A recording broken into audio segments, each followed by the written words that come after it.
Kitain nyo, iti sakripisyo, iti mannalon. Ilaban na, iti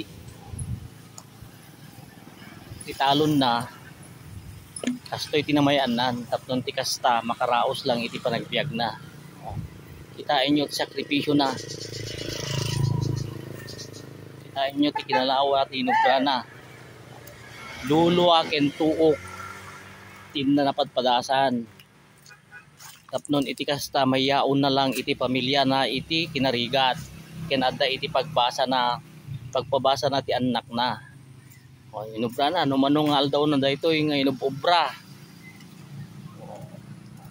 Tatta, into no ilako na dayto, ito no magapas, manuntong at apresyonan. NFA, agreeing kay kadin.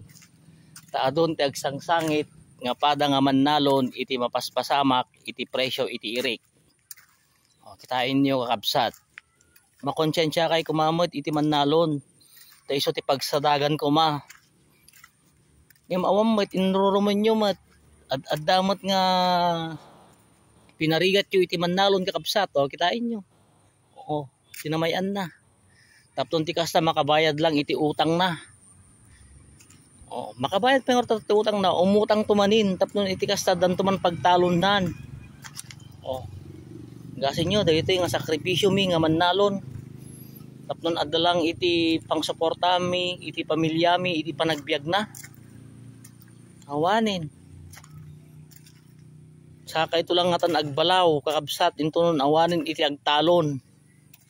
Agdepende kay latamot ti importasyon iti bagas. Iti Pilipinas ket agricultural country, dapat dito kumat i-prioridad yo masuportaran. Dapat yung ortata puro sangsangit kada pati sanaltag iti papaspasaran ti mannalon tatan. Si kayo man ti mannalon kitain nyo matirik na nonya tirik na iti mannalon. Awanin na. Sadan to lagatangan ati ti 3-1-4. Lagi bandugnan. Awanin.